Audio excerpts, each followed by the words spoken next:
He's here. Now, broadcasting from the underground command post, deep in the bowels of a hidden bunker, somewhere under the brick and steel of a nondescript building, we've once again made contact with our leader, Mark Levin.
Hello, America. Mark Levin here. Our number, 877-381-3811. Hello. 877-381-3811. More of the corrupt Biden family. Before I get to that, 18 United States Code, Section 600.1. Grounds for appointing a special counsel. The Attorney General, or in cases in which the Attorney General is recused, the acting Attorney General, will appoint a special counsel when he or she determines a criminal investigation of a person or matter is warranted and, A, that investigation or prosecution of that person or matter by a United States Attorney's Office or litigating division of the Department of Justice would present a conflict of interest for the department or other extraordinary circumstances, and B, that under the circumstances would be in the public interest to appoint an outside special counsel to assume responsibility for the matter. Now, clearly a threshold for a criminal investigation has been met in the case of Joe Biden, given the emails, the texts, given the laptop, and given additional information, such as the Treasury Department wire information. Clearly, that investigation should not be handled by his own administration, a U.S. attorney whom he appoints, or an attorney general whom he appoints. So it meets that element of the law. And then finally, that under the circumstances would be in the public interest for another to assume responsibility for the matter. There's simply no question about that. So this is what is supposed to direct, that is, compel an attorney general to appoint a special counsel. And yet he refuses to do so in the Biden case, as more information is revealed. Now we have the Daily Mail. We talked about this the other day. Who is this mysterious third Biden family member to receive communist Chinese cash? Hallie Biden, it turns out. Hallie Biden is the widow of Beau Biden. She also had an affair with Hunter Biden, or they had a relationship. And then Hunter Biden cheated on her and had a relationship with Hallie's sister, so you can see how sick this whole thing is. But let's go on. Hallie Biden received a cut of $3 million in cash from China, sent to an associate of Hunter, according to Republicans who released information from subpoenaed bank records. Now, let's just stop there a minute. Would that not be headline news today on every newspaper, on every news platform? Would that not be headline news even for the Today Show and Good Morning America? Would that not be headline news for the Yentas on The View? You damn well know it would be. Beau Biden's widow was identified today as the third member of the first family wrapped up in Representative James Comer's investigation and allegations they used their names to profit on business deals around the world. In a memo seen by the DailyMail.com, Hallie received $35,000 in 2 transfers in March from Biden family associate John Rob Walker, after he received a $3 million wire from the Chinese state energy HK Limited, a firm affiliated with the CFC China Energy. That's the massive Communist Chinese Energy Front Group. Goes on, the White House hit back in a blistering statement they called the focus on Hunter Biden's widow bizarre. Really? Well, I'm focused on Joe Biden. Is that bizarre too? Hallie, who had dinner with Joe in Delaware on Friday, was married to Beau until his cancer death in 2015 and then had a relationship with Hunter from March 2017 until 2019. The bombshell memo shows Republicans are expanding their investigation into whether the Biden family used their names to cash in on ventures across the globe. The GOP is also investigating what, if any, services Walker or family members provided to receive $3 million in cash from China. In the memo obtained by the DailyMail.com, Comer asked why Hallie Biden, publicly reported to work as a school counselor, received money from Rob Walker, the account holder, who got the initial deposit from the Chinese firm. And then, of course, this guy, Jamie Raskin, who's a Red. His father was a commie. His father set up the Institute for Policy Studies, a Soviet front group in many respects. He's been involved in every effort to take out Donald Trump on the impeachments and so forth, and now he's their go-to guy still. But Comer also took a shot at ranking member Jamie Raskin, who accused him of running a dragnet for personal financial information on Walker. He said ranking member Jamie Raskin mischaracterized the substance of the bank's records by referencing payments related to Mr. Walker's miscellaneous purchases, such as Papa John's and coffee at Starbucks, he wrote, referencing a blistering memo by Raskin blasting the probe as strictly political. See this guy, Raskin? He had no problem with going after Trump over nothing. But here we have something. And he accuses the Republicans of doing exactly what he did. Representative Raskin omitted material facts that Robinson Walker LLC received a $3 million wire from a Chinese company in March 2017, less than 2 months after Biden left the vice presidency. And that Mr. Walker then transferred over $1 million to various banks associated with the Bidens in the following months. Jamie Raskin doesn't care about any of that. This is a big, big deal. And may I say, the Bidens have been caught red-handed, communist red-handed. I just read to you what the appointment requirement for a special counsel is. How has that not been done yet? It's case after case after case. Fingerprints, DNA, everything all over the place. The White House has repeatedly denied President Biden knowing family members' business dealings. Now, isn't that he distanced himself from his own family? His brother, his daughter-in-law, his son. But they're innocent, you see. Joe Biden knows they're innocent, but he doesn't know anything about what they've been doing.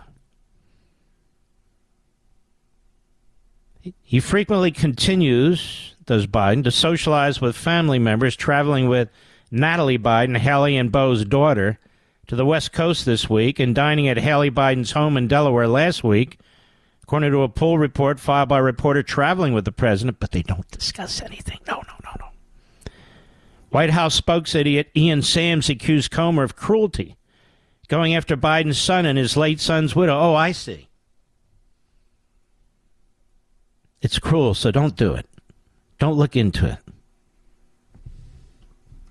The transactions cited by Comer are from 2017, after Beau's death. After Beau's death.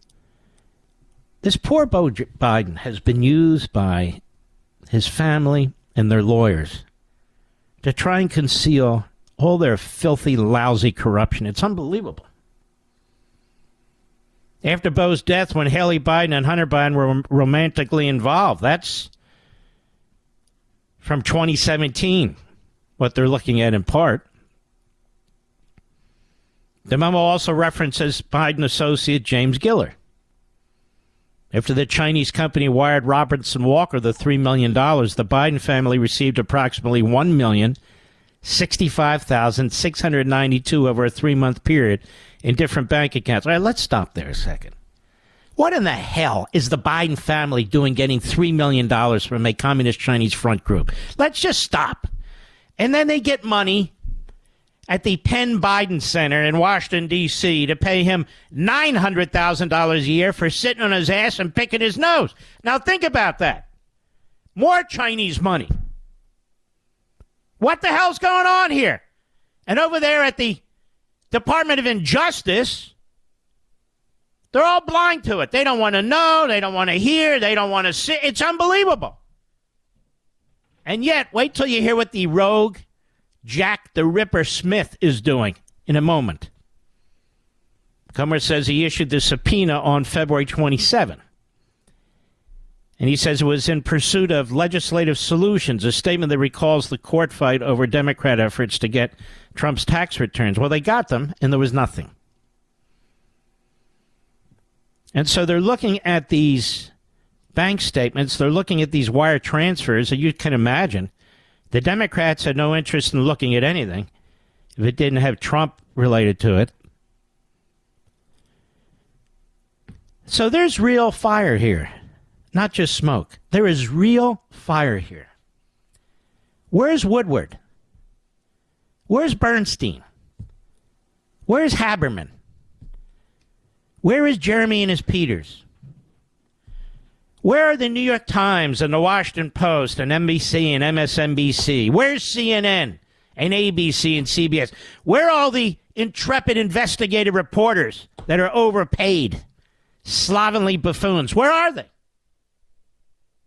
Don't they want a breaking story?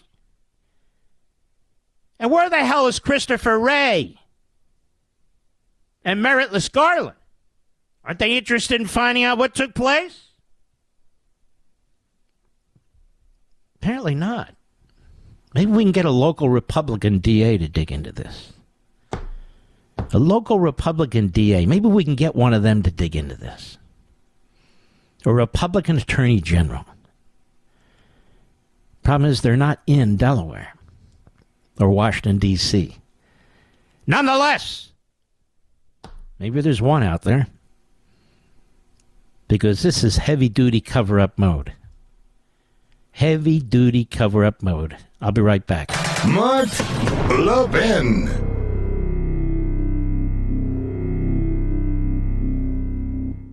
I want to tell you about something to help you protect your retirement. People are worried about the economy because 2022 didn't go very well. For one thing, there's the crazy spending and debt created by Biden and the Democrats. That huge debt affects your savings, especially pensions, IRAs, and 401ks. It's one reason Americans get gold IRAs, to protect their hard-earned savings. Well, here's a company I trust to help you with a gold IRA, Augusta Precious Metals. What makes Augusta Precious Metals different? They'll tell you not to buy a gold IRA if it's not right for you. If you've saved $100,000 or more, say for your IRA or your 401k, sign up for a one-on-one web conference. To schedule, call 877-4-GOLD-IRA. That's 877-4-GOLD-IRA, 877-4-GOLD-IRA. If you have a financial professional, obviously talk to them before making an investment decision. Visit AugustaPreciousMetals.com and check out the risk disclosures as well.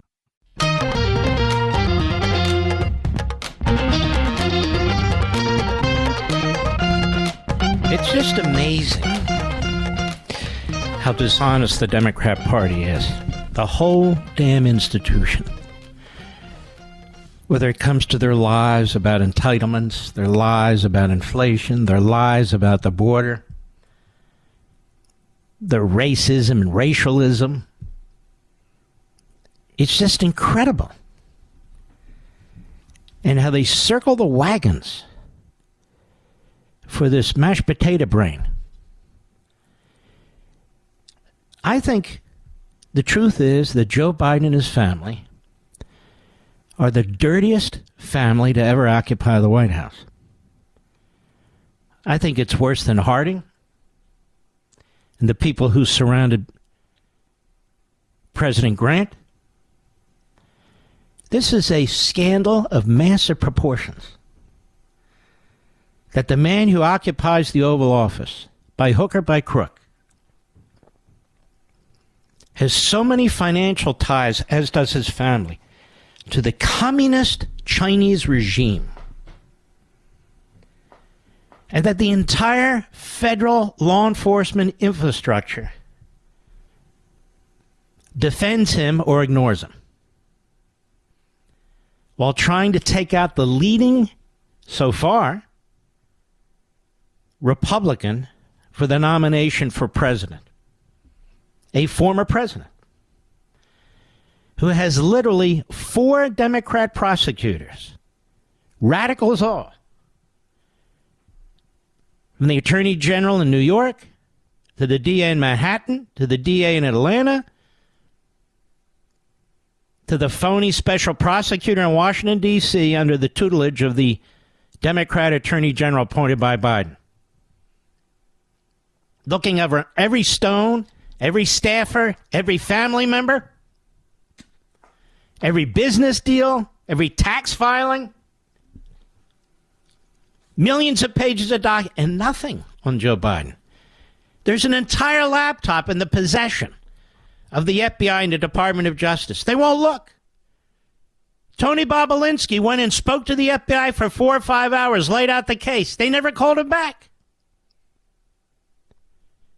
Goons from the Stasi go out after Project Veritas and our friend James O'Keefe, hunting down a diary from Biden's daughter. Since when does the FBI do that?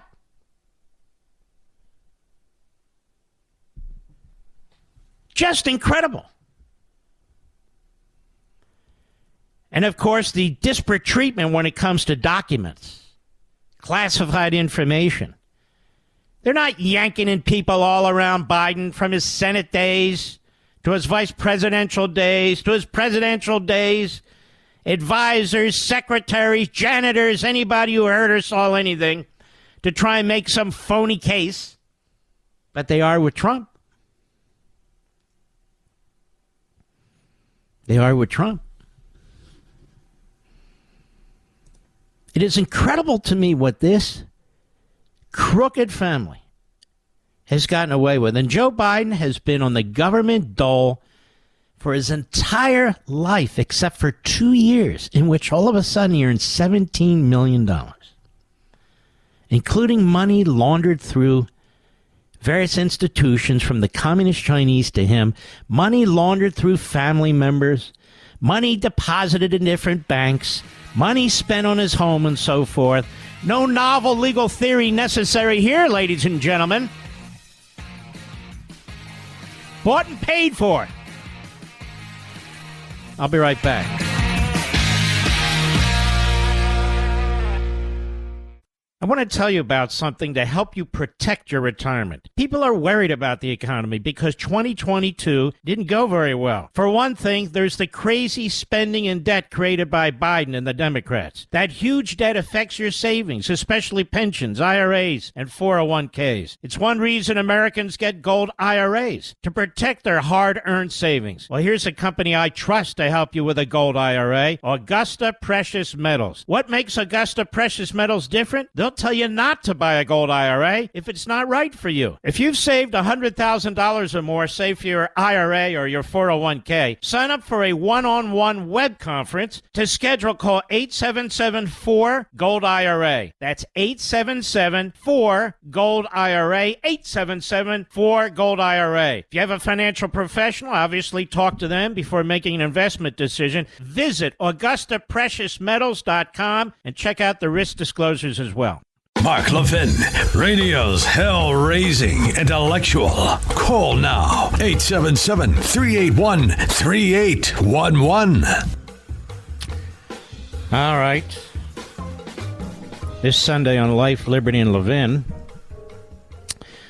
We're going to have Charles Payne, and we're going to have Joe Tacopina. Joe is President Trump's lawyer in Manhattan, in that matter. One of the great defense lawyers. And, of course, Charles Payne is one of the brilliant economic analysts. And we're going to have a very strong opening statement by me. Let me be very clear about something. I don't always agree with people who I like. I don't always agree with people who I might support. I don't always agree with people who I will support.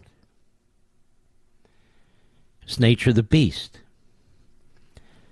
I don't put on a uniform and wear a special hat and just march behind politicians. I don't do it. I never have, and I never will. Obviously, some politicians, to me, are more important than others, are better than others. The golden era of great statesmen was when you had Thatcher as Prime Minister of England, you had Helmut Kohl as Chancellor of Germany, you had Ronald Reagan as President of the United States, and in my view, you had John Paul II as Pope in Rome. And they accomplished enormous things for freedom and security. They weren't afraid, they were brave. Thatcher took on her establishment. Kohl took on his establishment. Reagan took on our establishment. And John Paul II was a truly unique pope in so many ways, and helped take on the communists. And there was success all over the world. Africa, Central and South America, and of course Europe. I don't see such a coalition today. I don't see it in Rome. I don't see it in Germany. I don't see it in Britain. And with Biden, of course, I don't see it in the United States. I disagree with my dear friend Donald Trump on some of his foreign policy positions. But I agree with a whole lot of them, too, because I don't think he is as described by so many. I think he's a very clever individual in the way that he deals with foreign leaders. And people try and project onto themselves what Donald Trump is thinking, while behind the scenes they're trashing the man.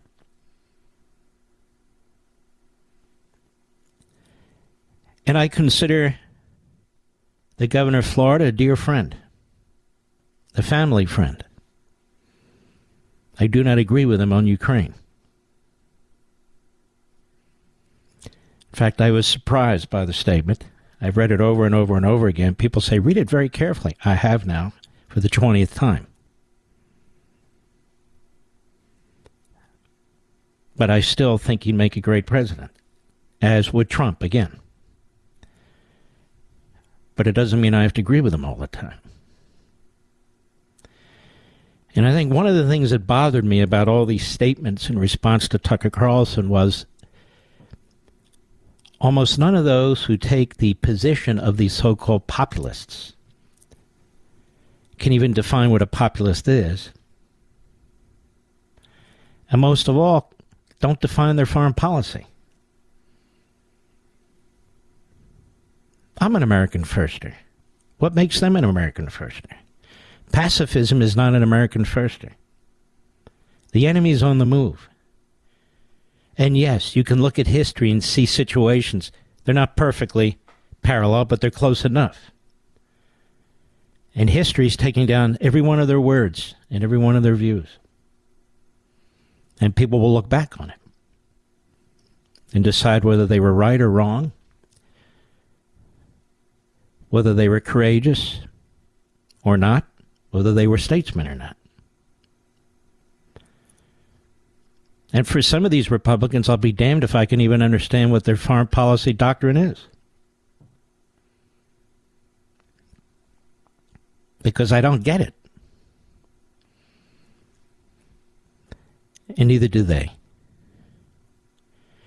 Neither do they. Foreign policy is not about democracy. We're not a democracy. We're a republic. We're not a democracy. We don't always do what the people say they want us to do. Because sometimes the people, as the founder said, act as a faction. Or there's a temporary majority view. And so we go with a republic, not a parliamentary system. And this seems to be misunderstood by a lot of people. Seem to be very confused by this. Shouldn't be. And I love being lectured by people who went to private schools and Ivy League schools. Probably never met a blue-collar worker through much of their early life. And they claim to be part of we the people, the working class, while everybody else is an elitist. Am I an elitist? I went to Temple University, a public school, at college. I admit after 11th grade, but I went there nonetheless. And I went to Temple University Law School. Do you want to know why I went there? Because we couldn't afford anything else. And it didn't matter to me anyway. Just give me my damn law degree and I'll go out and I'll make a difference. Wouldn't have mattered if I went to Harvard or Yale or any of the others. Look what they caught coming out of Stanford, for God's sakes. You are what you put into life. Buildings, they don't matter. Names on buildings, they don't matter. What you decide to do with yourself is what matters.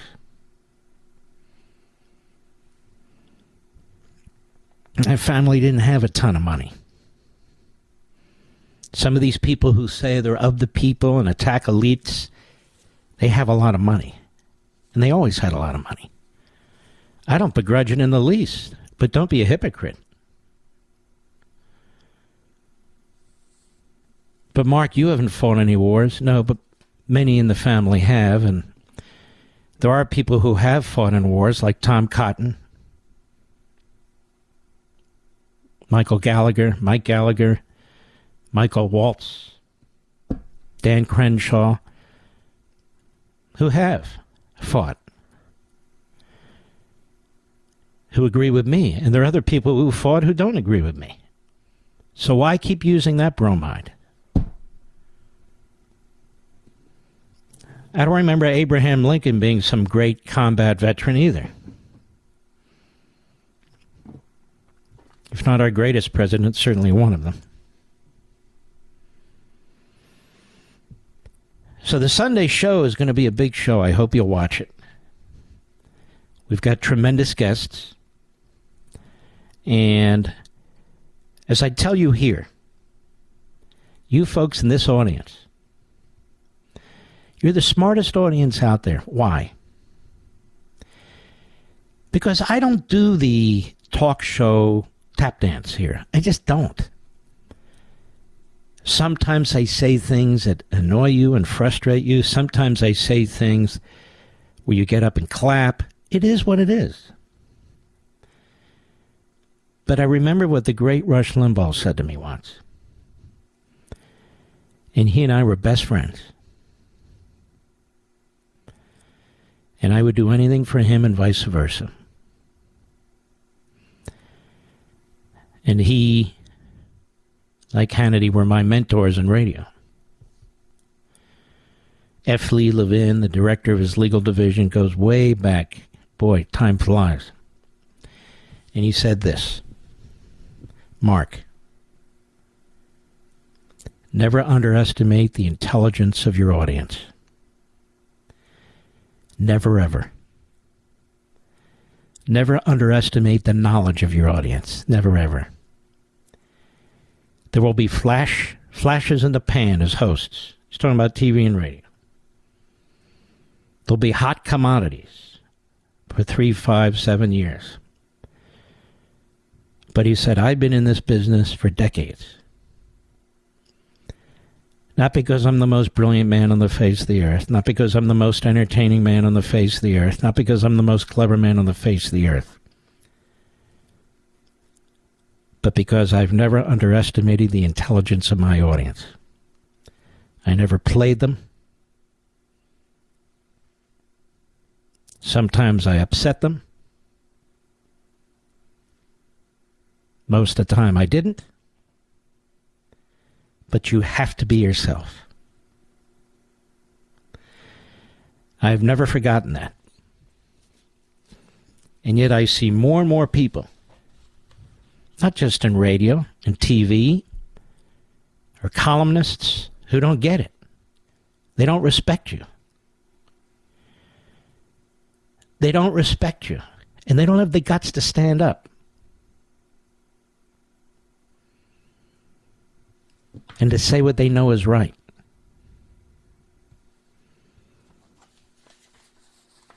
That's the truth. I'll be right back. Mark Levin.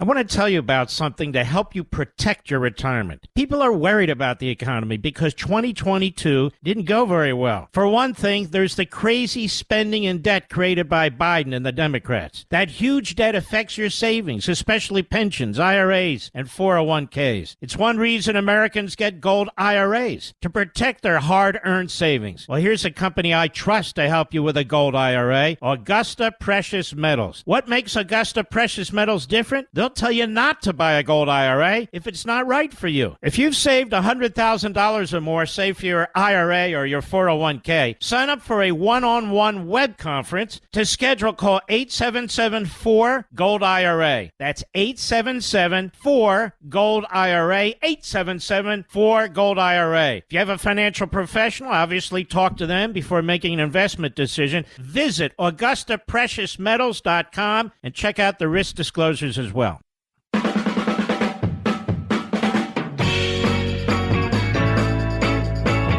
Many of these pro-Putin pacifists, and they're pro-Putin because they never attack Putin. Not in their written statements, not in their own words, not in their argumentation. Also attacked Donald Trump when he took out Soleimani, the head of the Iranian Quds Force. The Iranian Quds Force. Now, what did the Iranian Quds Force do?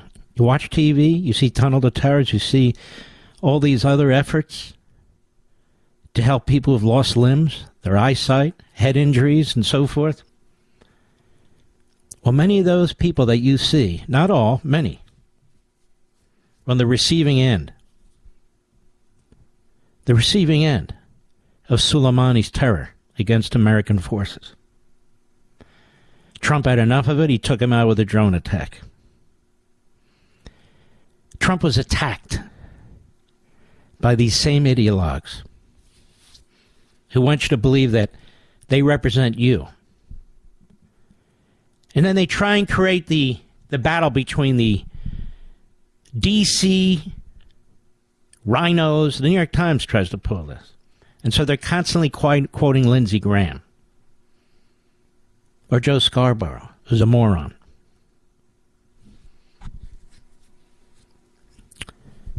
You know, you can be a traditionalist. This isn't a battle between the establishment warmongers and the prescient we the people. This is a battle between traditional conservatives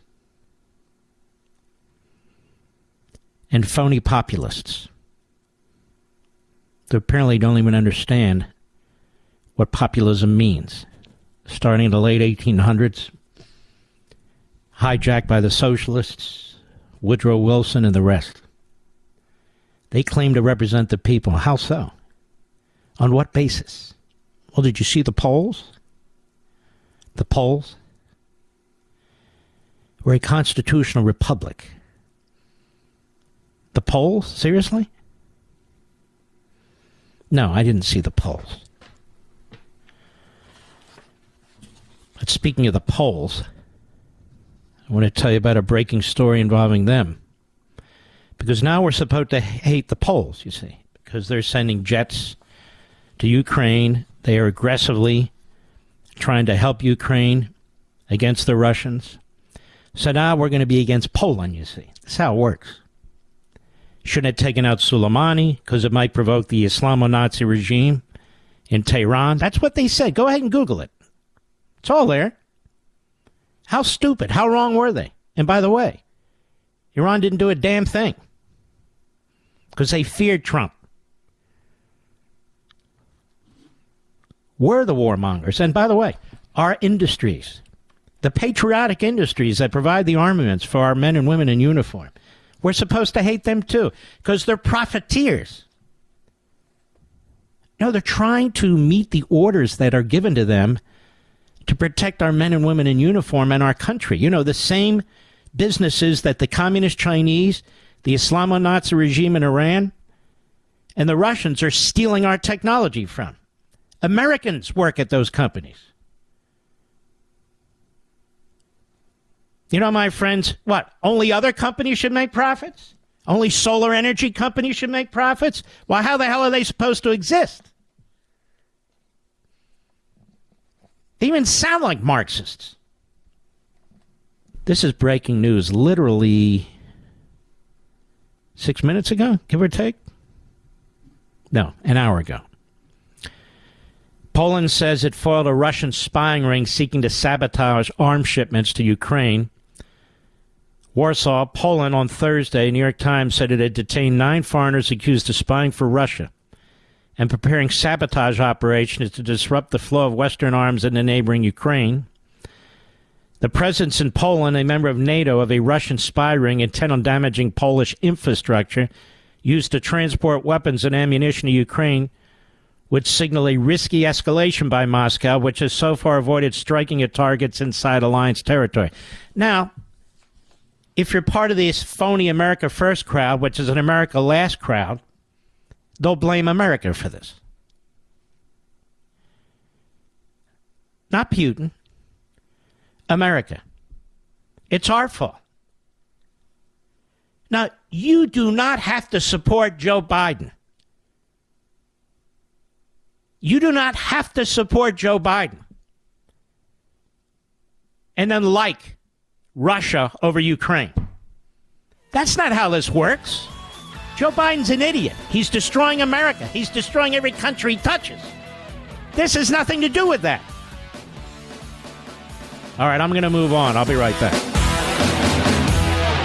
This segment of the podcast is exclusively sponsored by Pure Talk. Pure Talk offers great coverage and can save your family money on your wireless bill every single month. Go to puretalk.com to find the plan that's right for you. Thank you again for listening, and thank you so much for this sponsorship, Pure Talk. He's here. He's here. Now, broadcasting from the underground command post, deep in the bowels of a hidden bunker, somewhere under the brick and steel of a nondescript building, we've once again made contact with our leader, Mark Levin. Hello, America. Mark Levin here. Our number, 877-381-3811. 877-381-3811. Janet Yellen testifying today. Another incompetent over there at the Treasury Department. She might have been the first woman treasurer. I don't really know. I don't really care, but I suspect maybe that's what was going on that selection. May I say the word woman? I mean, it's not like I'm going to the Supreme Court or anything. And she's questioned by Bill Cassidy, Louisiana. Typically, he's a wet noodle, but does pretty well here. And you see, the trustees of Social Security say, if we don't fix this thing,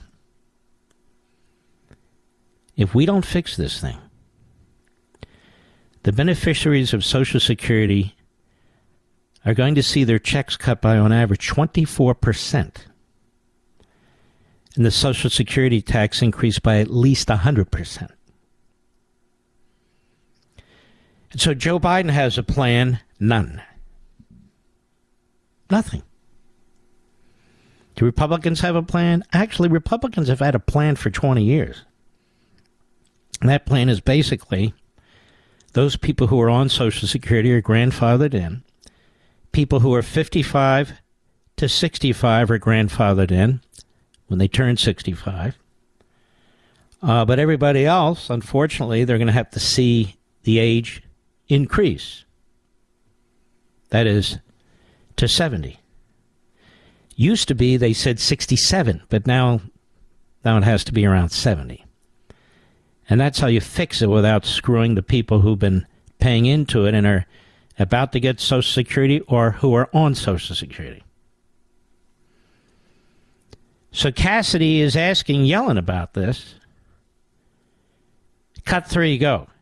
Does the president know personally anybody who is dependent upon Social Security, and if their benefits are cut by 24%, they will slide into poverty? It's hard for you to know, so I'll give you a pass on that. The president knows many people on Social Security. Then why doesn't the president care? He cares very deeply. Then where is his plan?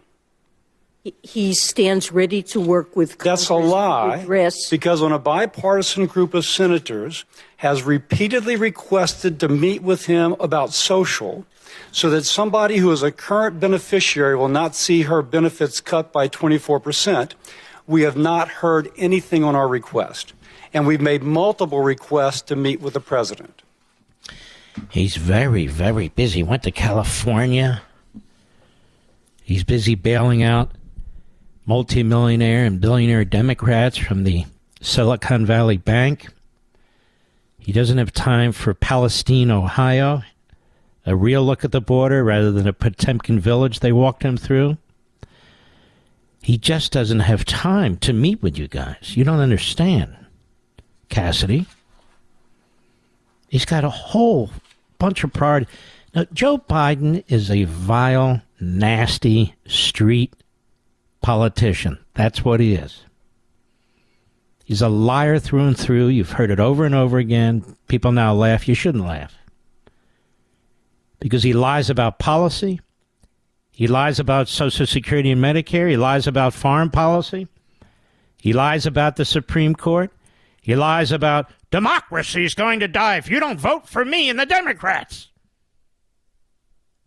Right? Isn't that his line? The MAGA Republicans and the maggot Democrats. Come on, Republicans, get with it. Now, here's Senator James Lankford of Oklahoma at a hearing today, again, with Yellen. Cut 4, go. What is your plan to keep large depositors from moving their funds out of community banks into the big banks? We have seen the mergers of banks over the past decade. I'm concerned you're about to accelerate that by encouraging anyone who has a large deposit in a community bank to say, we're not going to make you whole, but if you go to one of our preferred banks, we will make you whole at that point. Look, I mean, that's certainly not something that we're encouraging. That is happening right now. That is happening because depositors are concerned about the bank failures that have happened and whether or not other banks could also No, fail. it's happening because you're fully insured no matter what the amount is. If you're in a big bank, you're not fully insured if you're in a community bank. Well, you're not fully insured. And you were at Signature, and it just barely met that threshold. You were at Signature. Well, we felt that there was a serious risk of contagion that could have brought down and triggered runs on many banks. Oh, good Lord, help us. Help this country. Please, Lord. We need help. And now we have Mike Crapo. Cut 5, go. Clearly, the downfall of the bank, the reason it had to be closed was that it couldn't meet depositors' withdrawal requests. Because their capital was losing value and they were not able to access their capital. And I attribute that to the interest rate hikes that we are seeing in the face of the inflation. Am I wrong in that? Now stop. I talked about this immediately. And no, you're absolutely right about this, among other things. When you're loaning out money at a lower percentage rate than the money costs you, you're going to go broke. You're going to go broke. So the Fed is having to raise interest rates in order to counter inflation.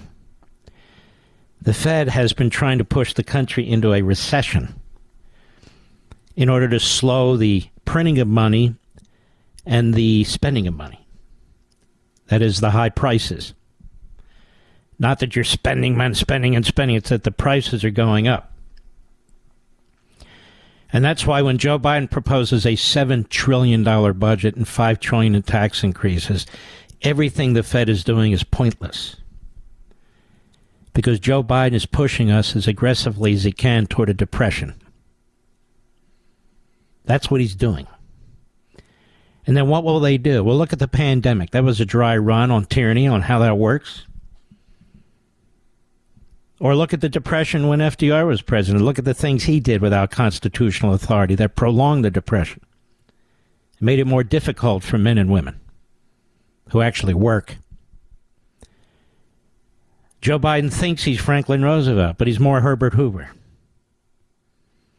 fact, he's more James Buchanan. You want to know the truth. Go ahead. Understanding is that the bank, to meet liquidity needs, had to sell assets that it expected to hold to maturity. And given well, that's what banks tend to do, you know. They lend money and hold assets till maturity. That's how they make money. There's like a threshold. Maybe they're getting money at 4 or 5% from the Fed, and they're loaning money out at 6, 7%, just as an example.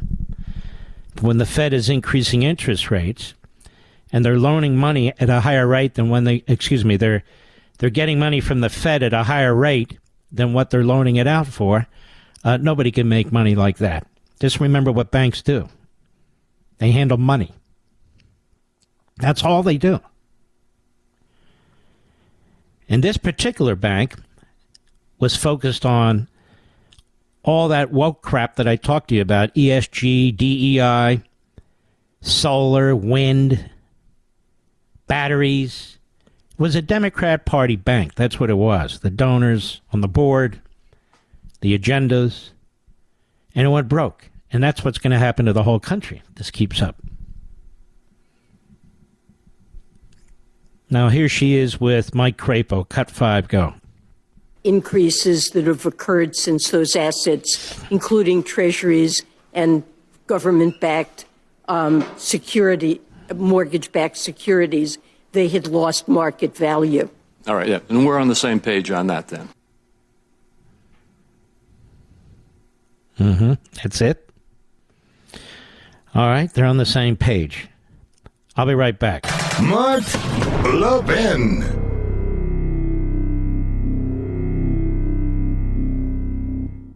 Did you know Pure Talk saves the average family over $900 a year when you switch from Verizon, AT&T, or T-Mobile? That's right, save $900 a year on your wireless bill and still enjoy ultra-fast 5G service. You can get unlimited talk, text, and plenty of data for just $30 a month. And Pure Talk is so sure you're going to love their service, they're backing it up with a 100% money-back guarantee. So instead of paying a fortune to woke corporations like Verizon, AT&T, or T-Mobile every month, cut your bill in half with Pure Talk, my cell phone company. And then start enjoying the perks, like a U.S. customer service team that will make your switch easy, supporting a company that is veteran-owned and shares your values, and that has you covered with a money-back guarantee. Go to puretalk.com and enter promo code Levin Podcast. That's Levin Podcast to save 50% off your first month. That's puretalk.com, promo code Levin Podcast, Levin Podcast. Pure Talk is simply smarter wireless. Restrictions apply. See site for details. You know, I've known Charlie Kirk for several years now. I know him to be an upstanding young man, intelligent, ethical, honorable, and he says very, very smart things. And I consider him a good friend. Charlie Kirk, Turning Point USA. How are you, sir? I'm great, Mark. Thank you so much. That's very kind of you. Honored to be here. Thank you. Well, it is true. And you were almost assaulted by a mob the other day, and I'd like you to explain to the audience what took place. Yeah, that's correct. It's an extraordinary story, Mark. So we had a Turning Point USA chapter event at University of California, Davis, where a violent Antifa mob tried to gain access into our event and into the building, and they smashed windows and vandalized the building, assaulted a police officer, hurling projectiles at our attendees. Thankfully, nobody was hospitalized, praise God. But the real story behind this, Mark, which is extraordinary, is how the chancellor of the university incited this mob. Earlier in the day, the UC chancellor, Gary May, who earns over $800,000 a year, made a video saying Charlie Kirk is coming to campus, who's a spreader of misinformation and hate. Sound familiar? I always use the same words. But then he said something that was materially and factually untrue. He said Charlie Kirk says that violence should be committed against trans people. Now, that is an outright lie, Mark. I've never said that. I don't believe it. In fact, it is the opposite of my beliefs. It is a 180-degree Orwellian lie. It originated from an internet rumor that before his video, the Sacramento Bee published, where they said in their newspaper, quote, Charlie Kirk calls for the lynching of trans people. And this is all a lie. It's unsubstantiated. There's no evidence. Of course, I would never say something like that. But guess what? It's before the truth could come out, the lie spread into a mob, and somebody could have really got seriously hurt. And so thankfully, I'm okay. Thankfully, our students are okay. It made national headlines at this university in Davis, California. But the lesson here is that the adults, the chancellor, the people that should know better, that should act ethically with honesty, went out of their way to lie about me, and it created a mob. You know, Charlie Kirk, even though they apologized, the damage was done. Yes. And not that I'm a supporter of slip and fall ambulance chasers, but in this case, where violence ensued, where everyone saw it on the video, seems to me you ought to at least consult somebody who knows what they're doing when it comes to libel. No? Yeah, and that's what we're doing. And again, I don't like going to the courts just out of a gut reaction. I'm like you, Mark. I just try to do my business and try to get young people to love America. That's why I do what I do. But I think we might pursue legal action here, first against the Sacramento Bee, because we sent them. They had 12 hours to try to correct the article, and they decided not to. And then they had a reporter at the actual riot itself that was live tweeting, reinforcing the lie, saying the anger here on the ground is because Charlie Kirk wants to have violence against trans people. That's a material falsehood. And so, yes, they have apologized. But are they apologizing because they think they were wrong, or are they apologizing because they got caught? And I think they're apologizing because they got caught and they realize that a lot of damage was done because of their dishonesty and their deceit. And if you listen to the UC Chancellor's video, again, someone who's in a leadership position of a major university in America, he was almost encouraging the mob. He was almost stoking it. You watch it. It's a 3.5-minute video. It's extraordinary, where he says, I know a lot of people are going to be very upset. There's nothing we can do to stop the speaker, but it would be very powerful. Quote, if Charlie Kirk ended up speaking to an empty room tonight. He was cheering for the mob to try to prevent people from entering the building. And so there's First Amendment violations here.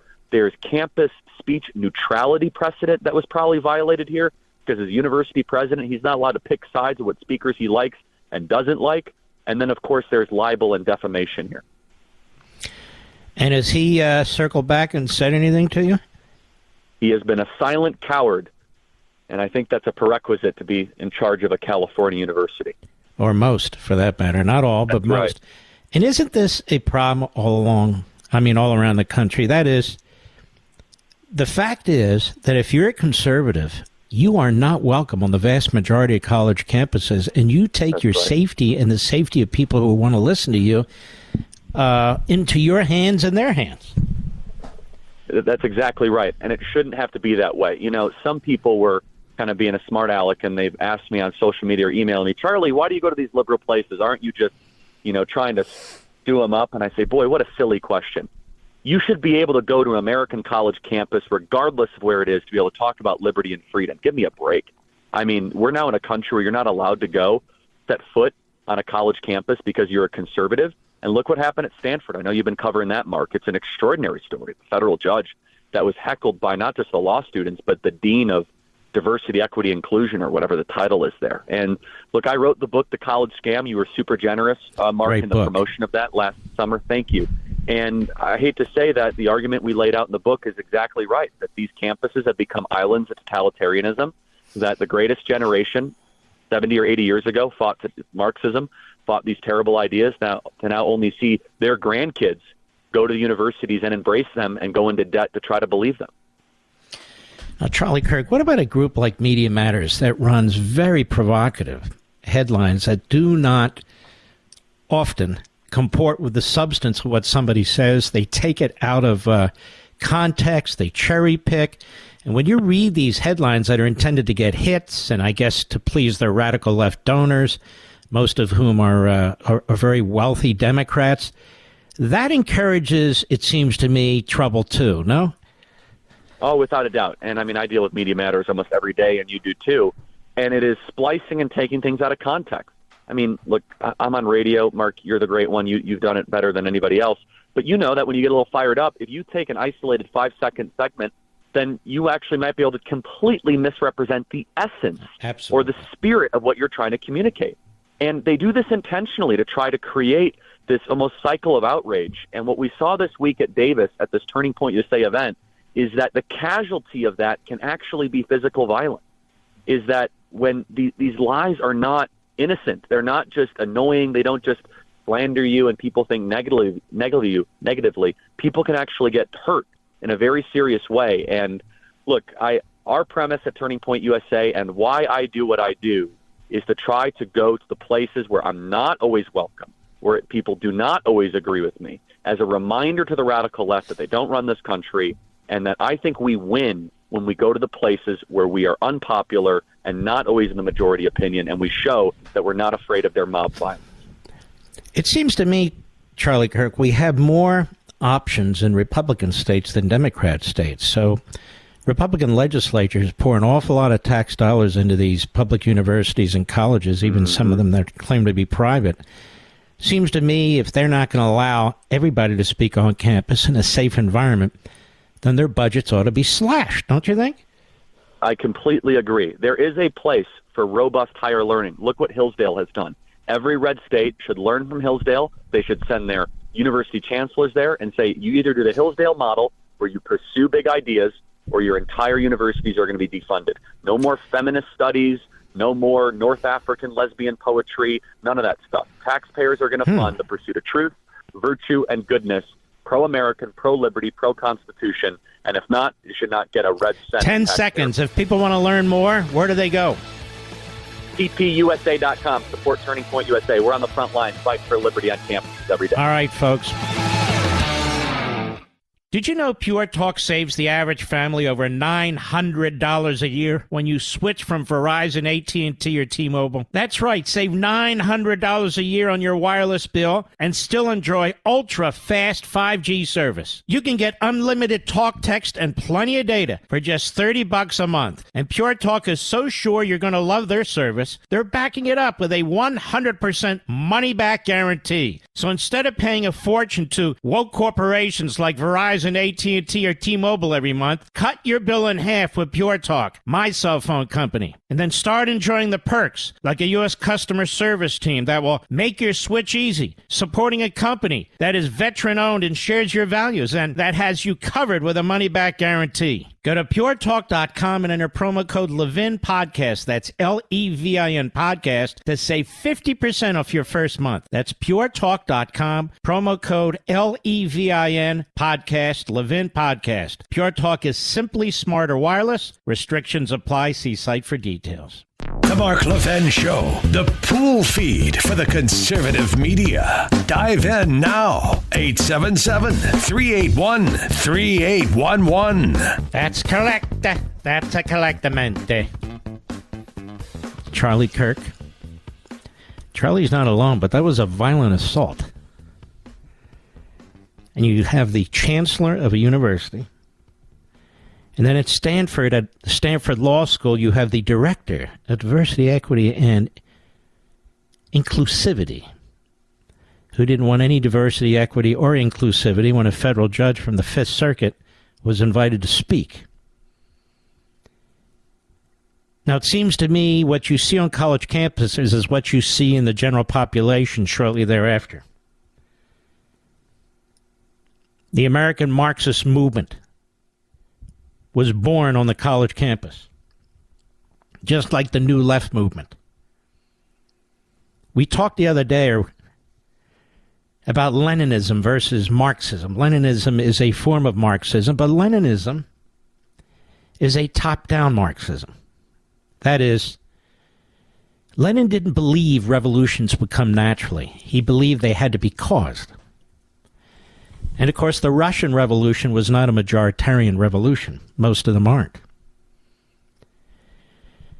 Lenin had gone to college. He was a radical. And there were different segments within the Marxist revolutionary movement in the Russian Revolution. And even after the Russian Revolution, there were still battles between the Trotskyites, who believed in bottom up, middle out, to quote some dumb you-know-what. I don't remember who it is. Oh, Biden. Stalin believed in top down, the iron fist. Lenin believed in top down, the iron fist, but he didn't trust Stalin either. Then he got sick. There wasn't much he could do about Stalin. Trotsky fled. Over a course of years, Stalin hunted him down, and in 1940 had him assassinated in a very gruesome way, had him hung on a meat hook, Mr. Producer. Wasn't the only attempt on his life, but Lenin was no better than Stalin. Lenin believed you had to wipe out anybody who disagreed. Lenin believed that there needed to be a revisionism to truth and ethics and principles to comport with the party. The party was a monolith. There could be no opposition of any kind. Any opposition needed to be destroyed, violently if necessary. And so, economic socialism, cultural Marxism had to be imposed on the people. And Lenin also talked about the people will not naturally gravitate towards socialism. They have their farms, they have their property, particularly the peasants, which is why they tried to wipe out the Ukrainian peasants. There's a history of Russia and its genocidal attacks on Ukraine. 1932, Stalin did exactly that. Millions and millions of Ukrainians were starved to death. The peasants would not embrace communalism. And as I said, Lenin said, no surprise there, we have to impose it on them. And that's what they do, and that's what they did.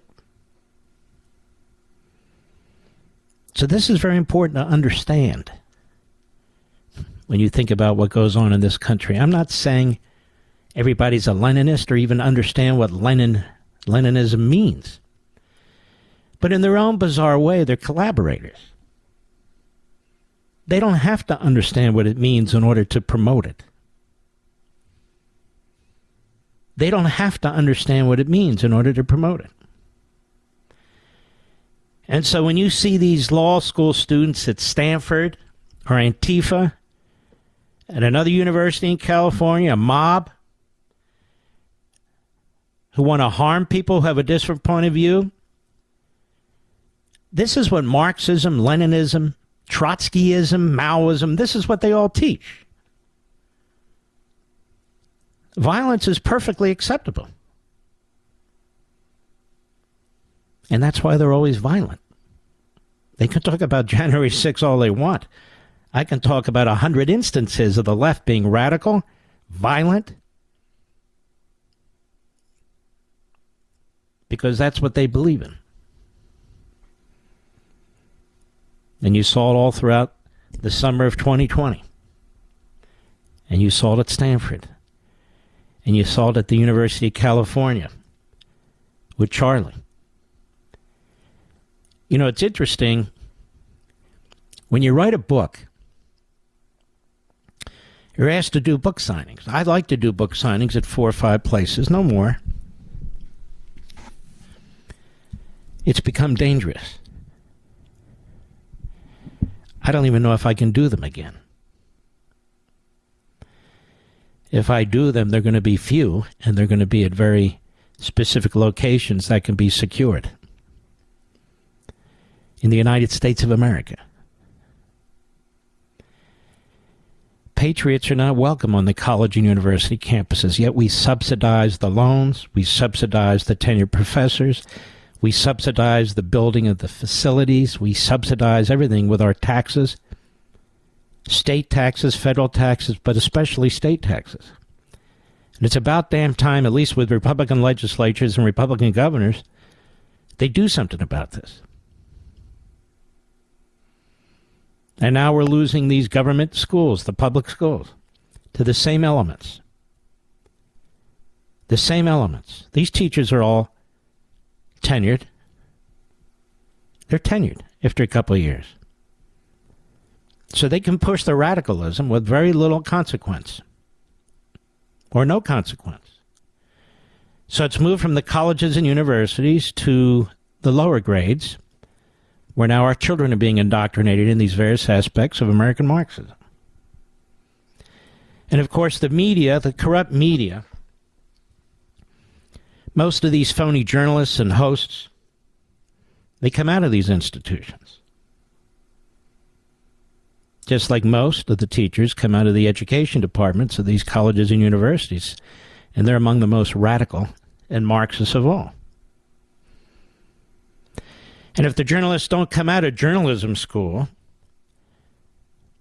and aren't taught by these crackpot journalism professors to give up objectivity and impartiality, or at least their pursuits, and to embrace activism, and I wrote all about it on Freedom of the Press. You can just check it out. Most of them come out of the Democrat Party, like Fake Tapper,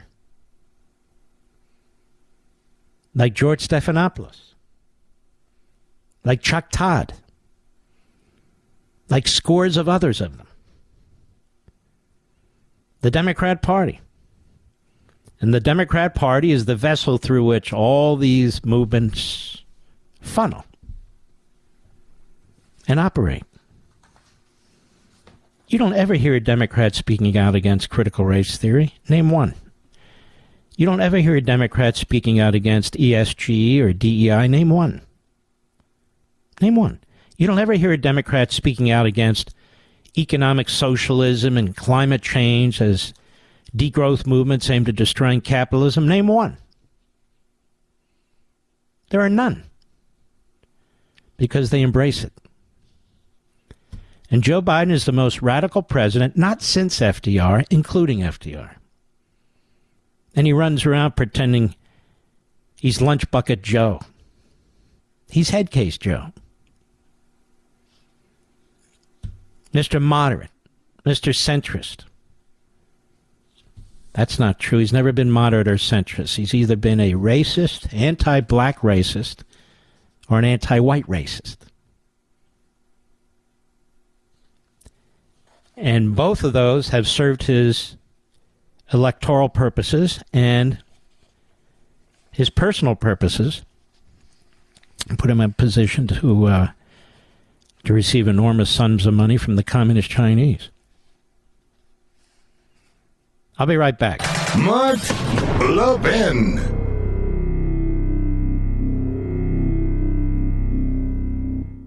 Did you know Pure Talk saves the average family over $900 a year when you switch from Verizon, AT&T, or T-Mobile? That's right, save $900 a year on your wireless bill and still enjoy ultra-fast 5G service. You can get unlimited talk, text, and plenty of data for just $30 a month. And Pure Talk is so sure you're going to love their service, they're backing it up with a 100% money-back guarantee. So instead of paying a fortune to woke corporations like Verizon, AT&T, or T-Mobile every month, cut your bill in half with Pure Talk, my cell phone company. And then start enjoying the perks, like a U.S. customer service team that will make your switch easy, supporting a company that is veteran-owned and shares your values, and that has you covered with a money-back guarantee. Go to puretalk.com and enter promo code Levin Podcast. That's Levin Podcast to save 50% off your first month. That's puretalk.com, promo code Levin Podcast, Levin Podcast. Pure Talk is simply smarter wireless. Restrictions apply. See site for details. By the way, I know we had to go fast, so I just want to mention Charlie Kirk and his great group again, tpusa.com, tpusa.com. It's a great group. He's a great guy. And they do get out on these college campuses with ideas and so forth. You can see how difficult it is. It's just very, very difficult.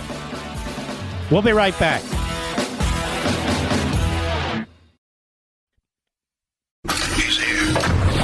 He's here.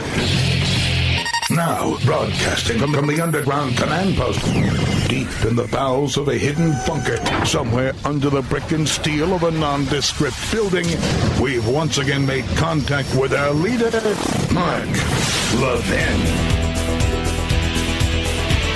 Hello, America. Mark Levin here. Our number, 877-381-3811, 877-381-3811. Now for something totally different. Mike Gunzelman is a good guy. He used to be, for years, right, Mr. Producer, our call screener? Mr. Call Screener. He wasn't the first, but he was nearly the first. And he went on to bigger things. He's got his own thing going on at Outkick, which is a great site. Very nice site. And from time to time, radio and TV, but he's a really good guy. And he got an interview of Dana White, who is the head muckety-muck of the UFC. And I thought this would be worth listening to. So I also want to say this. Hannity had on last night on his TV show. You know who he had on, Mr. Producer? Conor McGregor, one of my favorites.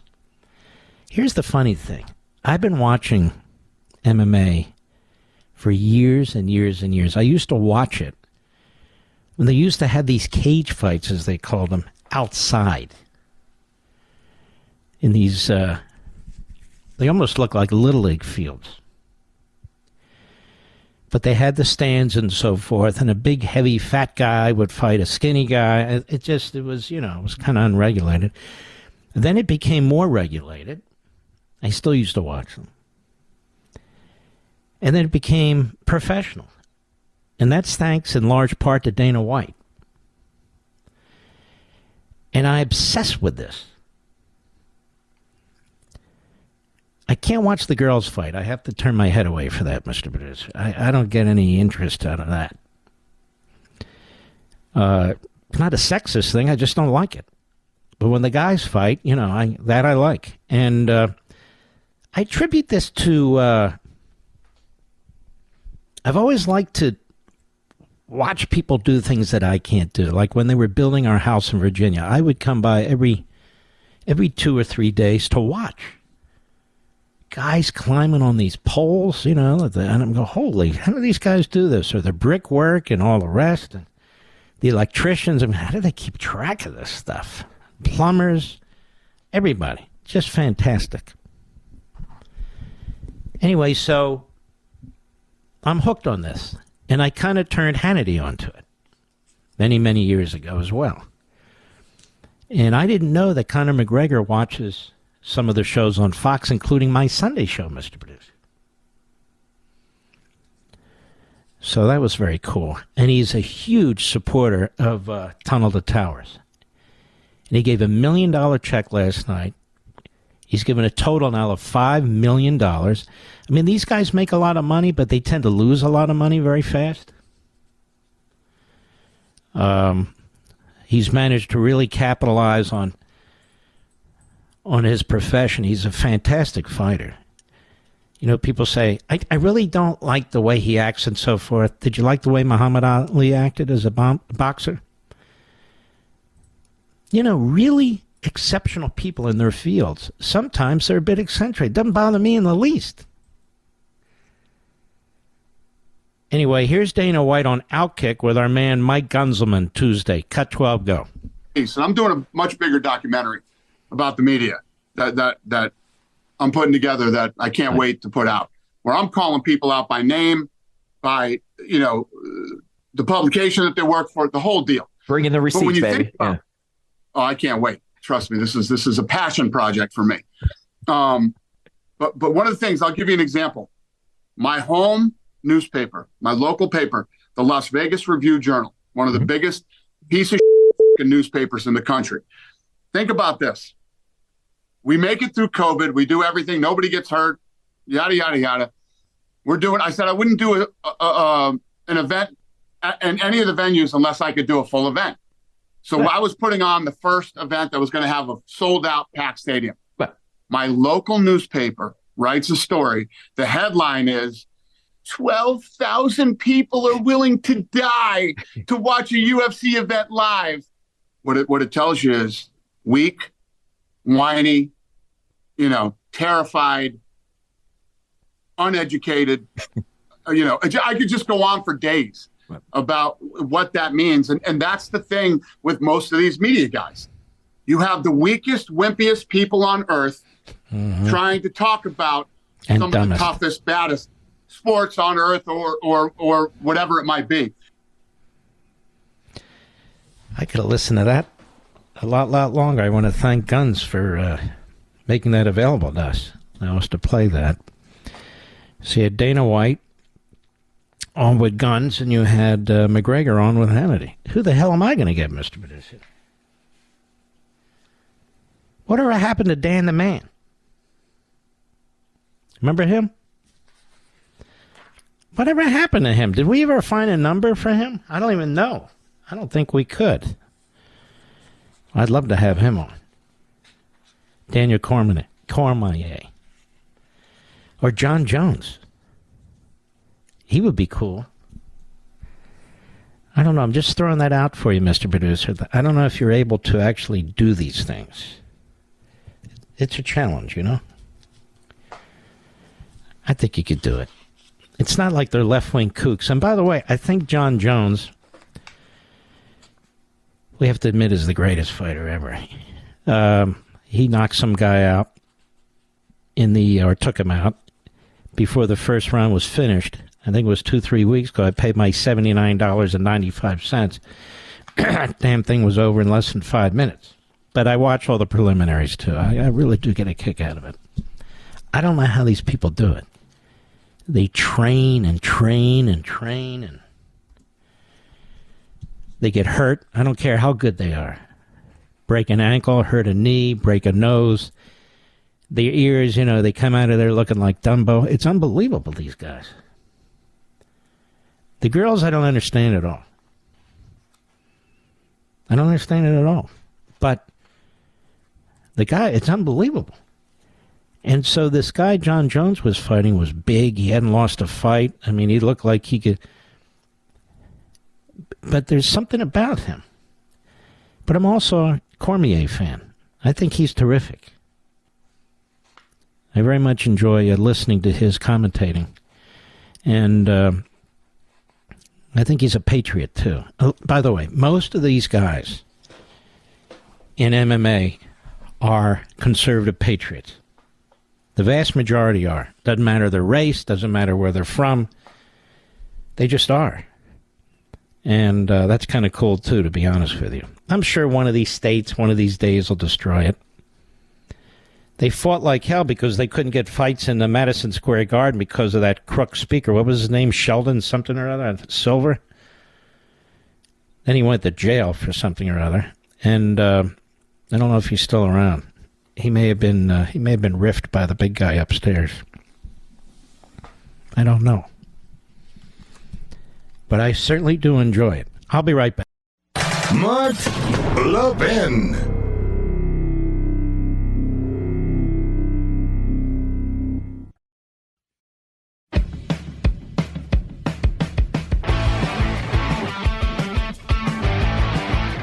Benjamin Hall, we meet again. How are you, my friend? Oh, I'm doing really well, Mark. Thank you. You must be exhausted. I mean, it's hard enough to write a book, but to promote it, and you have been nonstop. You have to admit, it's exhausting, isn't it? You know, it can be exhausting, but I'll tell you something else. I've spent a whole year recovering, doing nothing but doctors and operations and physios and thinking, and all I've wanted to do was get out and start working and living and talking. So to be honest, this past week has been busy, but it's been a real breath of fresh air to be doing it again. Where did you get this positive mind? You are positive no matter what. Were you born with this? Do you have to work on it? What? It's funny, my wife was asked that last week, and she told everyone how annoying it was. Like positively optimistic. No, I have always been like this. I'm very lucky. You know, I was taught it by, I suppose, my parents. My father was very disciplined, always taught me the nature of and how important hard work was. And my mother was a real creative, artist who loved to experience new things and meet people and do lots of things. So I felt I grew up in a world where everything was possible. You should enjoy everything. You should work hard. And, whenever anything bad happens to you, you've got to find the one bright spark and make the most of the good part of it. Now you say where, so I assume they're not with us, or they are with us? No, they've passed away, I'm afraid. My mother died about 4 years ago. My father died last January, and I flew straight from his funeral to Ukraine, where I was then hit. And I think in many ways he was with me that day and kept me alive. So, I think about him every day. And, sometimes I wish he was here to have helped me through this year. Other times I feel I'm pleased that he hasn't seen, how difficult it's been. And you tell the story in your fantastic book, Saved, and we're going to link to it on all my social sites. It's Saved, a war reporter's mission to make it home. Now, you've seen Benjamin. I notice your wife calls you Benji, and you've seen Benjamin everywhere, but you ought to get his book, and you ought to read it, because no matter how many places he goes to, it's not the same as reading this book, that's for sure. And tell us about your father as well. Well, my father was born and raised in the Philippines, in Manila, and he was born just before the Second World War. And his father was Scottish, his mother was Spanish-Filipino, and the Japanese invaded when he was 8 years old. And for 4 years, he was in a Japanese prison camp. His family were killed, and he eventually was released, and he lived for a couple of years in the bombed-out streets of Manila. And at the end, when General MacArthur came back in to free the Philippines, my father was living in the streets with his three younger siblings who were, as young as ages of 6. And he knew that the Japanese were killing everyone as they pulled back, and that the only way to survive was to try, as someone told him, to find the American lines, get to the GIs who were coming in. And he did that. He took a group of kids and he ran through the bombed-out streets. Sniper shot a little boy next to him, until finally they reached the point in the city where the Americans were at the other end of the street, and they were shouting at him to keep running, run to us, run to us. And he made it down that road, and he always told the story to me about being picked up into the arms of a GI from the Buckeye Division, the Ohio National Guard, and he was pulled behind a tank, and he was rescued in an armored vehicle, and he was rescued that day. And from there, he made his way to the U.S. himself, and he went to college. He signed up and served for the U.S. Army in Korea, and he was saved around the world by American GIs when he was in trouble, and he became the fiercest and proudest American ever. And I feel the same way. And about 77 years later, I was around the world, an American stuck in a war zone. And I made it to Poland, and there was the U.S. military who opened their arms and got me into a Black Hawk and saved me too. And so, I talk about it in the book. There is this incredible similarity. We come from a family of proud Americans that has been saved around the world by our incredible forces. And so that's something I feel incredibly strongly about. And I was so lucky then to spend 5 months on a military base in San Antonio, Texas, recovering with incredible military doctors who knew all about the wounds and the injuries that I'd received when I was blown up, putting my prosthetics on, teaching me how to walk. And I felt that for the first time, having covered conflict for so many years, I finally felt I was inside the military, and I lived with them for 5 months. And it's sort of really brought out some incredible feelings in myself. Benjamin, I was thinking you've been asked an awful lot of questions, people who've read your book by a lot of very good hosts. And what can I ask you that would be different than these other people? We know what you went through, and so forth and so on. But one thing I don't know about is you talk publicly, but it's in your book, about the months of rehabilitation and so forth and so on. Can you tell us about the pain you experienced? I mean, you lost a leg, your eye was severely wounded, you had shrapnel in your throat and so forth. Yeah. My left foot as well, and burns all down, and your down hand? my legs. Hand, the thumb torn off, really, and so no, very serious injuries. And I, after the initial life-saving operations in a very small Ukrainian field hospital, that was the last time I got pain meds. And the evacuation from there to Poland took about 10 hours. We got out covert way with the Polish Prime Minister, but those 10 hours I felt some of the worst pain that I've ever felt. And it grew on me, and it just kept growing. And I reached points, immense pain down in my stump and where the burns were, that took over my whole body, that made me just shake. And what I found out was that when it almost became too bad, when I didn't think I could take it, I would stop, and I would say to myself, you've got to put those feelings away. You've got to focus on getting out of here. You've got to focus on survival. And I found, I was amazed that I found another level where sometimes I could grab hold of the pain and I could put it away. And I could say, it doesn't matter right now. You've got to see past it. You've got to see past it. And I did that time and time again over the next 5 months. There were some awful days after operations, and I was trying to come off the pain meds as quickly as I could because I didn't want to be on them. And there was a constant battle between being on the pain meds but having a really cloudy mind, or being off the pain meds and feeling pain. And I was always trying to find that balance, to as much pain that I could handle before I needed some help. And it was, it's really difficult. And you learn a lot about yourself. You learn how much you can handle, about how far you can go. You learn how powerful the mind can be to control some physical emotions. And look, it's a small example, but if you go and knock let's say you knock your toe on the wall one day, and the first second it might hurt, just think to yourself, it's not bad. It's fine. It won't hurt forever. It'll go away. And you will be amazed at how strong your mind can be to just keep moving, keep living. Put those things to the back of your mind and ignore them. Of course, you've talked about thinking of your daughters when the attack occurred, thinking of your family, your wife. Do you ever wonder why you, out of the 5, you were the only one who survived? Yeah, I do. I think about that moment a lot. And I was sitting in the death seat. I mean, I was in the middle seat on the back row of that car. I mean, the most likely to be killed. And somehow I'm the one that survived. And I do think that I was saved that day. I do think that, it wasn't my time to go. And I think maybe God thinks that I hope I can be able to do, I feel that I have to do better things in the future, that I've got to take whatever amazing miracle that was. I don't think about it too much, but I know I've got to do the most in my life. I've got to go and help wherever I can. I've got to try and make sure I don't waste a second that's left. Do I wonder why it was me? Not specifically. I know I was saved, but I don't ask why me and why not the others. Sasha, our fixer, was 23 years old. So I just count my blessings. I'm so grateful for it, and I pray for it. Do you think about them a lot? I think about every single day. Every single day. And I think back to that moment where I was lying on the ground.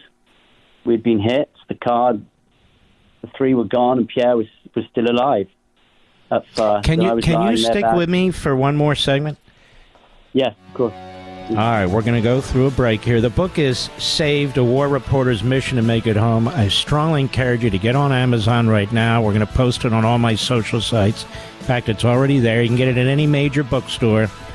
Actually, it's a very, very inspirational book. We'll be right back.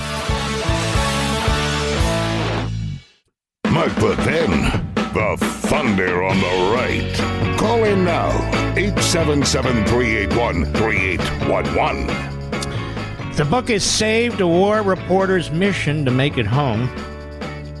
by Benjamin Hall, a war correspondent who was brutally injured, almost died in Ukraine. And let me ask you this, Benjamin. Again, people can read this in the book. So the first, is it a missile that they shot? Somebody shot a missile from, I guess, a shoulder, one of those devices? No, to be honest, we're not entirely sure what was fired. There were three explosions. We thought at first it was a drone, and Pierre was lying there afterwards next to me, and we were injured, and he kept saying, "Don't move, Russian drones," but it could have been artillery as well. And we are talking to the Ukrainians at the moment to try and get intelligence on exactly which Russian positions were in the area, but we're not entirely sure. But there were three bombs, three blasts, and they got closer to the car, and the third one finally hit the car itself. But they were very accurate, so you figure they were relatively close, or no? Well, it was an abandoned village, and we had to slow down at this checkpoint.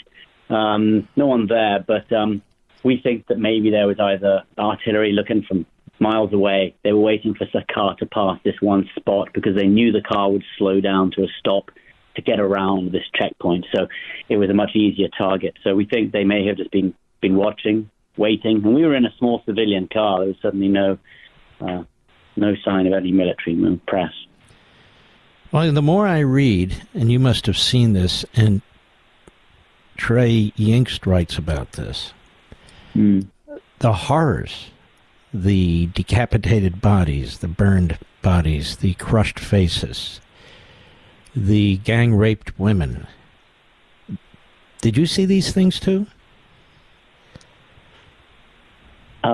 No, not in person on this war.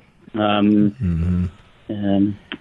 saw some of the morgues, I saw some of the dead. I have seen those things in other wars. I've been to plenty of them, and I've seen a lot of them up close, but no, not in Ukraine.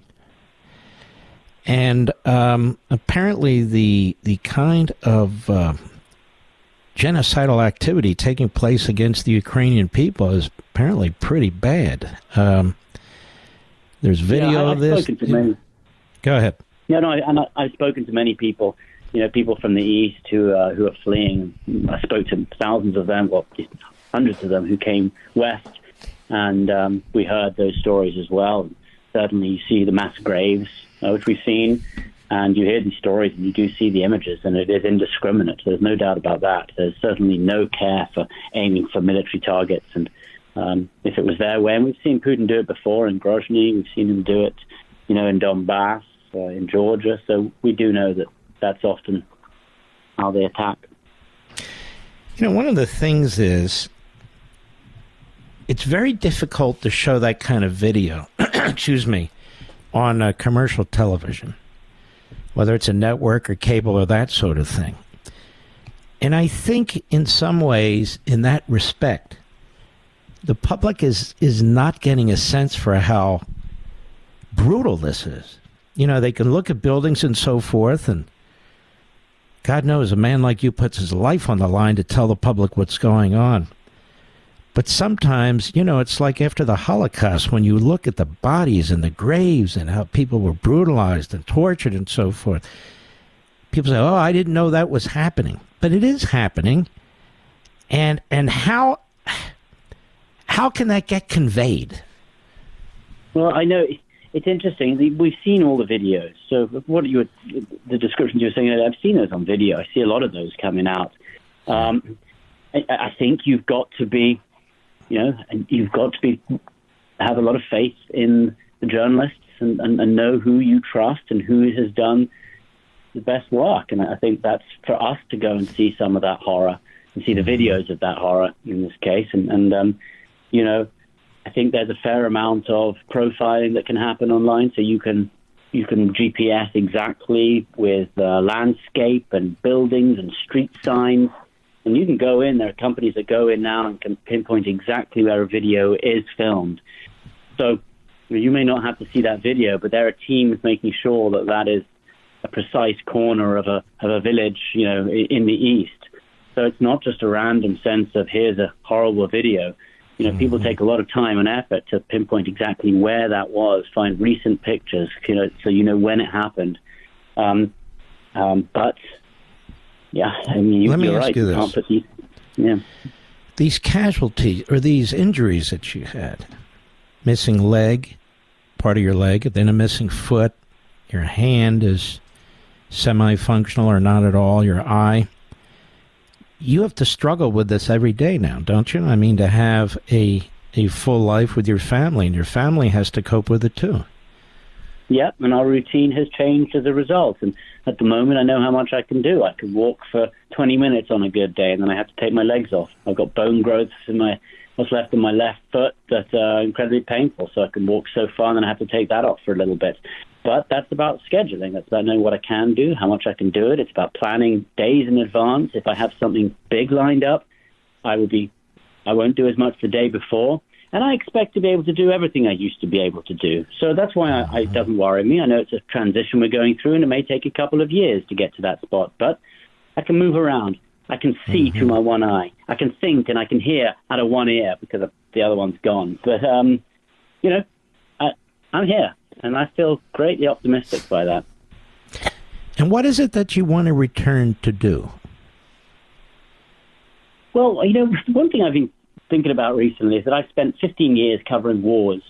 I've told the horrors, and I've seen them up close and in person. That's what my job has been. And I feel so inspired by the people, the heroes who came to help me, the good, the uplifting, the exceptional. And first of all, I want to go and tell stories about them. I think things that bring people together. It's American exceptionalism. The people who risk their own lives to come in and get me, former U.S. military, the doctors who spend days and weeks over you, our viewers and our audience, thousands of whom reached out with kind notes and encouraging notes. Like, that is so much strength and positivity. And I don't look at what's happened to me, and I don't see the horror. I don't see the injuries. I see the good that pulled me through. And I want to tell those stories. At first, I want to talk about these incredible people. Talk just about, you look around at any news stories. You look at towns or cities or villages or whatever that have been hit hard. Take Ohio, for example. I want to go find the leaders in those communities who pull the community together, who make them strong again, who says, together we can do this, we can do it well. Those are stories I want to start telling. And so that's my initial plan, I think. Look for those. And I suppose Fox is going to want you to do that anyway, right? They'll help you out with that, I would assume. Could be very interesting. Yes, we're talking to them. I've got a number of operations coming up, so I'm already talking to them about in-between operations, how much filming can I do? So I'll go out, I'll film for a few weeks, then I'll have a couple operations, be off my feet for a few weeks, then I'll go back out and film. And so, Fox have been amazing. The whole company's been amazing. We will work around my recovery and be able to do as much as I can. You are truly remarkable, and I know everybody listening thinks that and believes that, particularly people who may be in your situation.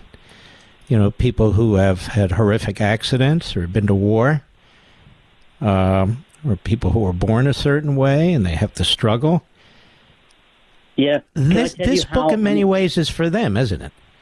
It is. It's totally for them. And the messages I get online now from people who have read the book, they reach out and they open up and they tell me, I've had these surgeries, or I had this experience, or I've lost my son, or I have been absolutely amazed at how sharing how you feel allows other people to share back.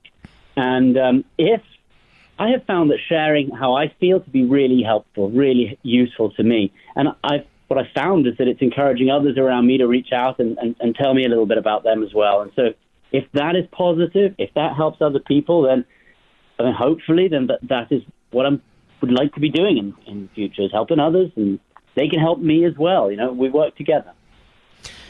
Now, I'm not trying to pry,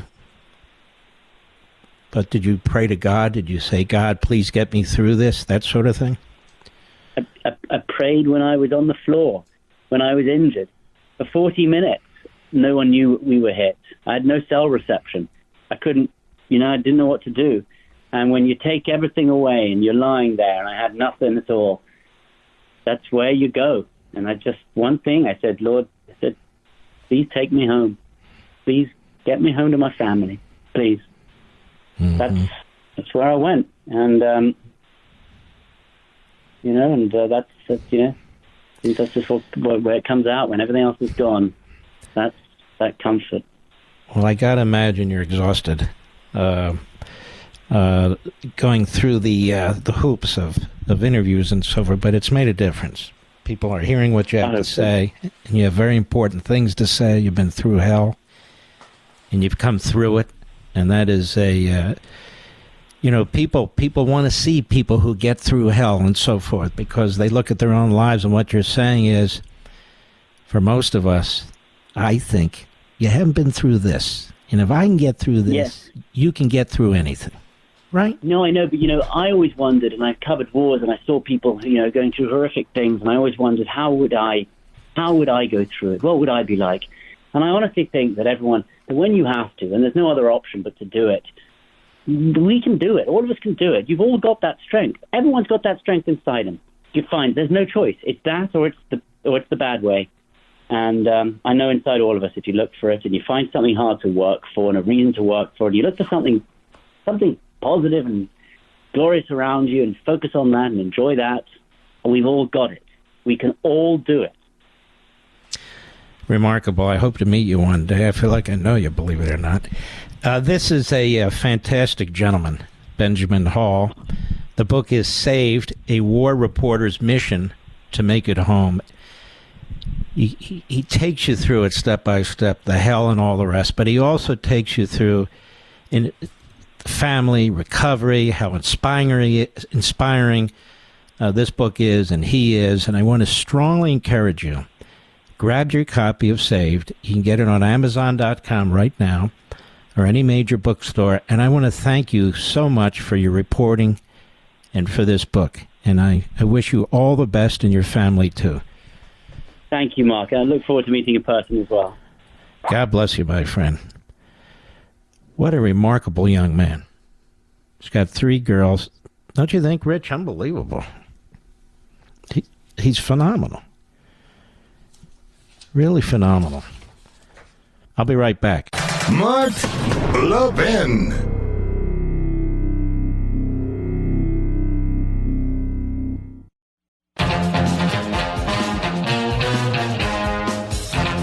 Remarkable, isn't he?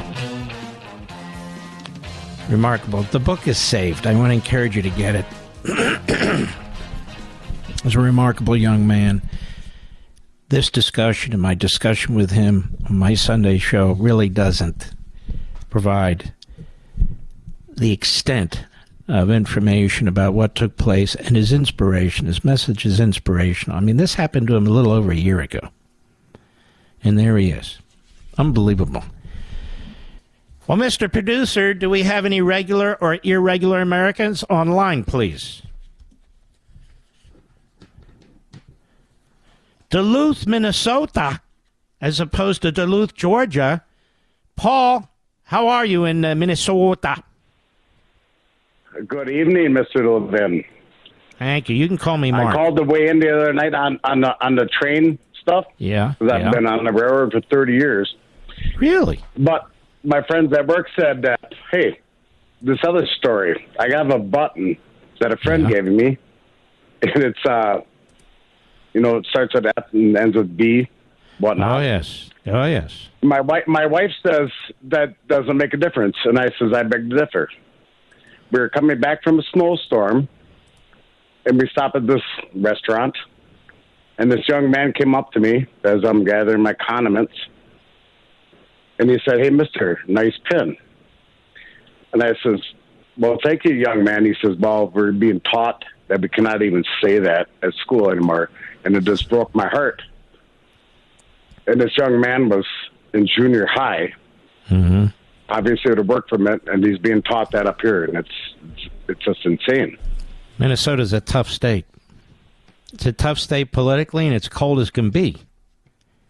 I don't know how people live there, to be perfectly honest with you. No offense. The only people that were there was these young people. And how they made it there, we were surprised they were open. But for him to pick that out of... Isn't that great? Now you tell your wife. See, that's why I wear it. And right? I told her, I says, if it doesn't make a difference, it really does. It does. And I want to thank you, my friend, for calling. It's cold there. Goodness gracious. We salute our armed forces, police officers, firefighters, emergency personnel, our truckers. Thank you. The men and women in Ukraine and Taiwan, the freedom fighters, I want to thank you, too. And most of all, you red-blooded Yanks, Americans, fellow conservatives.